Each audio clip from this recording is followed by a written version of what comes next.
The Footprints Conversation series features discussions and insights from accomplished workplace and marketplace leaders, and their experiences on key leadership issues that could be of value to professionals and businesspeople working for the Lord in their workplace and marketplace.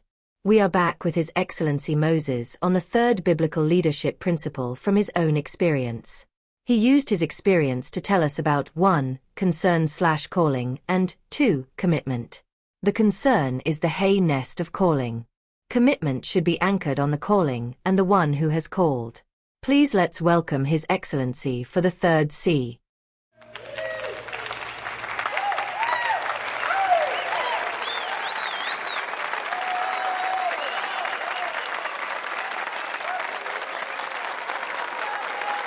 I am happy to be here again.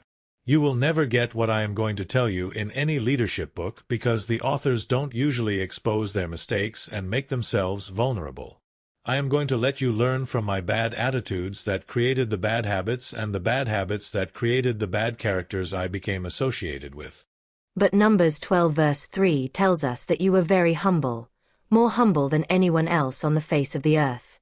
That is true, and I will encourage that character. But for this conversation, I want to focus on what I didn't do well, and I pray that like Joshua and Caleb who learned from my mistakes, you will also learn from those mistakes. You also have to know that I am not talking about charisma but character. Charisma fades, and I will tell you some other time why I put the veil on my face in Exodus 34. Character, on the other hand, endures, and it could break or make you fulfill your calling. Great advice. Well taken. Our ears are still tuned to you. I want to tell you and your audience, use relationships to build enduring character. I wish my dad Amram and my mom Jochebed would have seen me as a son who was available and caring in their old age. I wish Mama Zipporah would have seen me as a loving, devoted, and thoughtful husband. And for Gershom and Eliezer, my 2 sons, I wish they would have seen me as playful, supportive, and their role model growing up. I should have made it a habit to spend more time with all of them and to create several memories together. But you have important things to do? Yes, family is equally important, and the key word is balance.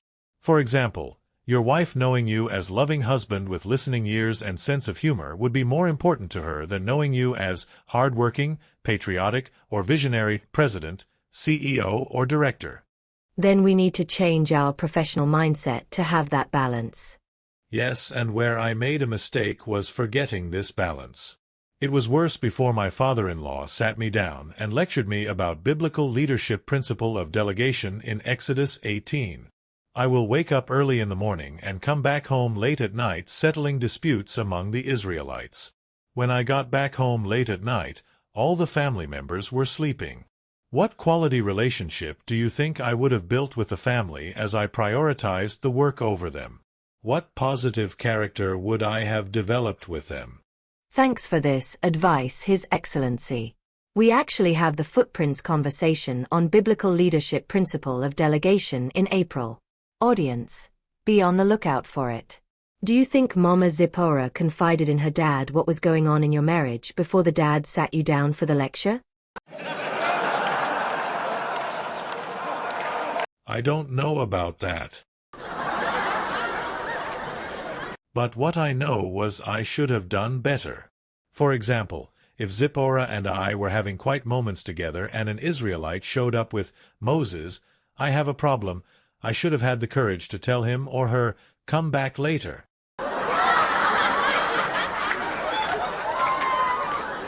Great. Let's move to the second lesson with character. Yes. The second lesson from my own experience is do not get into the habit of allowing the pressure of the people to define your character. Pressure of the people is any incident that makes you focus on the people, drowns the voice of the Lord, and makes you reactive with frustration and anger. Can you share your specific experience to back this? Several. I got into a bad habit of allowing the pressure of the people to always get the better of me. This made me to be associated with characters such as being angry, reactive, and lacking self-control. For example, in Exodus 32, I smashed the first tablet of the 10 Commandments into pieces when I saw the abominable golden calf they made. And Aaron's response to why he made the golden calf also showed that he too bowed to this same pressure of the people. What was ridiculous was that he said that the people gave him their gold jewelries. He threw the jewelries into the fire, and out came the calf. Have you seen that happen before?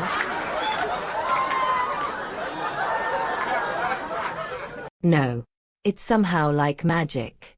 He threw the jewelries into a fire and boom came the golden calf? Unfortunately, that's what happens when we get into the habit of tuning in to the pressure of the people.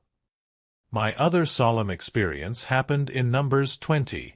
The people complained of thirst, and the Lord gave me clear instructions to 1. Take the staff, 2.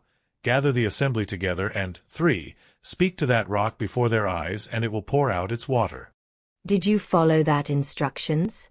Unfortunately, no, and that cost me the promised land.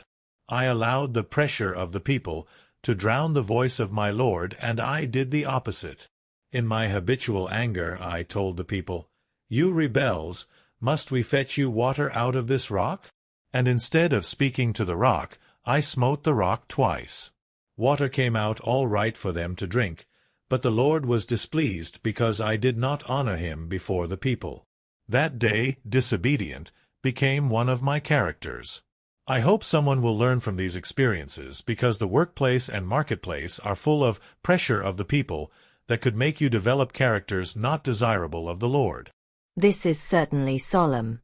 Yes, I pray we learn from these experiences in building our character. Please, audience, let us show our appreciation to His Excellency for using his own mistakes to teach us these enduring lessons about character.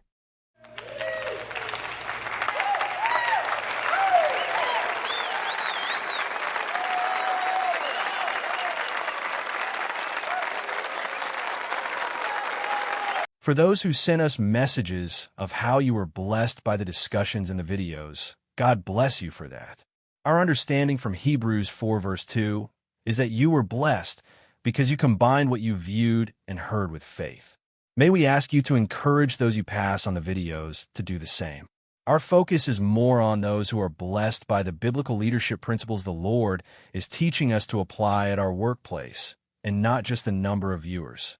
Let us encourage one another as we fulfill our callings at our workplace.